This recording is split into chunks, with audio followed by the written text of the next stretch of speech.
channel. If you are new, I am Diane Evangelista and welcome to my YouTube channel! Hey guys! So ito yung mga kailangan natin para sa DIY makeover natin ng cabinet. So ito yung adhesive wall paper and also we need cutter and gunting. So be careful lang guys sa paggamit. Susukatin ko lang yung side na to, yan, yung apat. Kasi same size lang naman sila. So babalikin ko kayo kapag nakapag-cut na. So ito pala yung sinasabi ko sa inyo guys, na meron na susundan na line. Ayan, ganyan. So kung ano may sukat nila, madali nang sundan. Straight din yung pagkakakat mo kasi meron na siyang line. So update guys, meron na akong na-cut na isa. Ayan. So kailangan ko pa ng tatlo para dito doon sa dalawa. Ayan.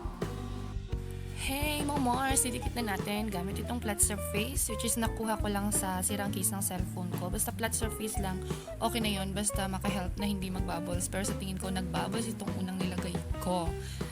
Ayan, so okay lang naman yun kasi nagja-jibe pa rin yung kusot dun sa design niya na marble. So okay lang yun.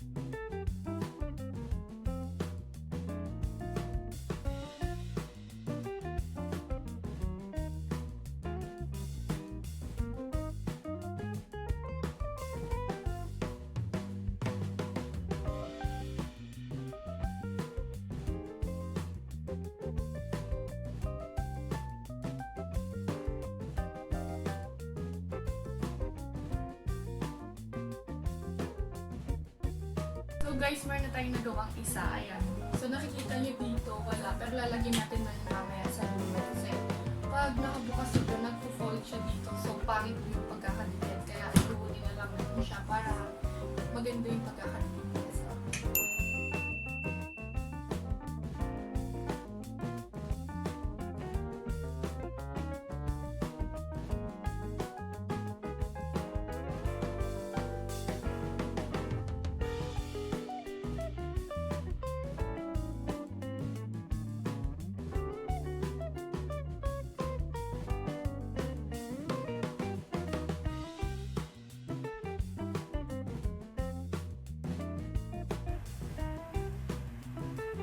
Ayan, sa part na to mga Mars, makikita nyo na nagbubbles na or nagusot yung adhesive wall paper. Pero okay lang naman kasi okay talaga siya. Yung design niya kasi marble, so parang hindi din mahalata.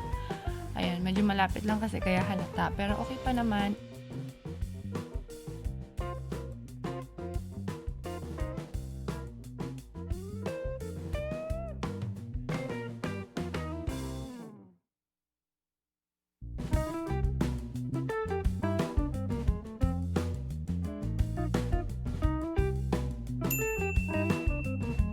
update lang guys. So ayun, tapos ko na ito.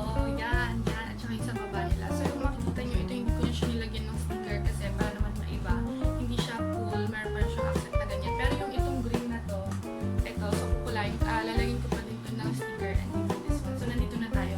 So yung tips ko lang sa inyo guys, kapag magkakabit kayo ng ganito, make sure na mag-cut na kayo ng kung magkakaparehas sa sukat dito, parang sa ginawa ko kanina. And yung gagawin ko ulit dito. So magka-cut na ako ng 5 na size na ganito magkakatulad para tulutong mo yung pagdidikit. Ayan. At saka ano, same size sila. Hindi kayo magpabago-bago na technique sa paglalagay. So ayun lang. Sasabi ko sa inyo. Ayan. So tutuloy yung trabaho ko para mabilis na matapos na.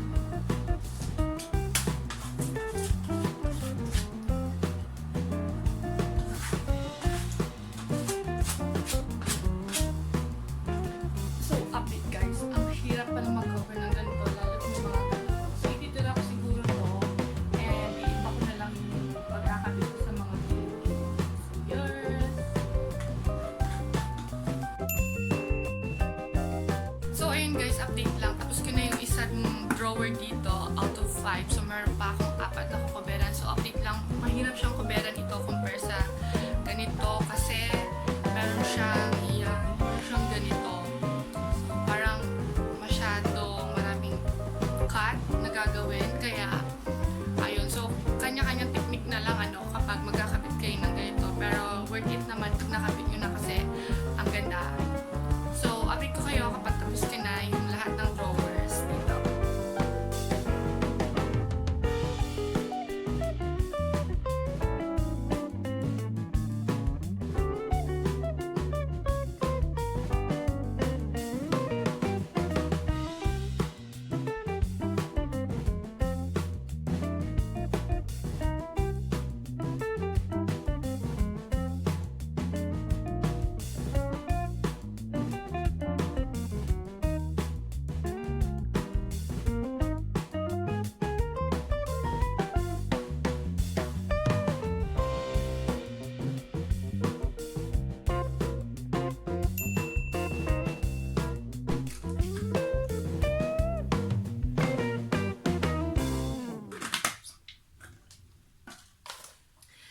update lang guys. Tapos ko na yung mga dito sa gilid niya. Ayan.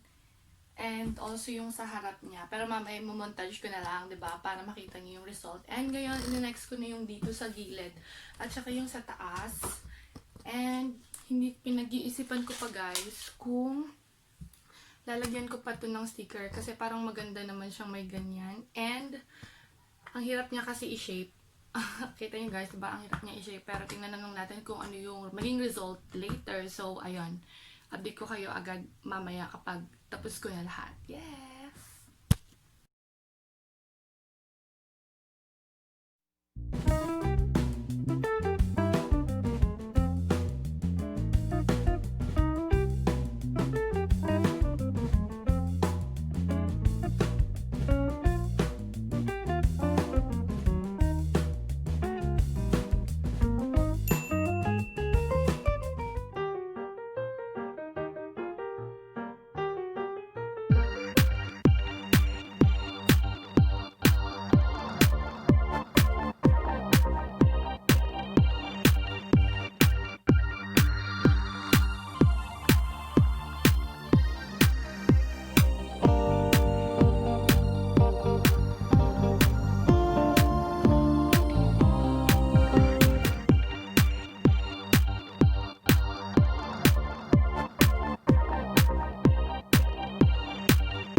Today, which is the DIY cabinet makeover. So, ayun, kung gusto yung malaman kung saan ko nabili yung adhesive wall paper, yung link ay nasa baba, yung shop sa Shopee, nandyan, tignan nyo na lang. And yes, nakita nyo sa montage yung iba ko pang nagawa, which is yung sa pinto and sa mirror, and yung sa mga switch, ayan, yung sa switch, nakoberan ko din siya. And the final look ng ating cabinet, sobrang satisfied ako guys sa kitalabasan ng ating DIY cabinet. So, please check the link below. So, kung gusto nyo din gawin to, pwede. Medyo mahirap nga lang siya, pero kapag natapos na ay worth it. So, yun guys, don't forget to like this video, hit that subscribe button down below, and the bell button so you will be notified kapag may mga bago akong video na i-upload. That is for today's video guys. See you again in my next vlog. Bye!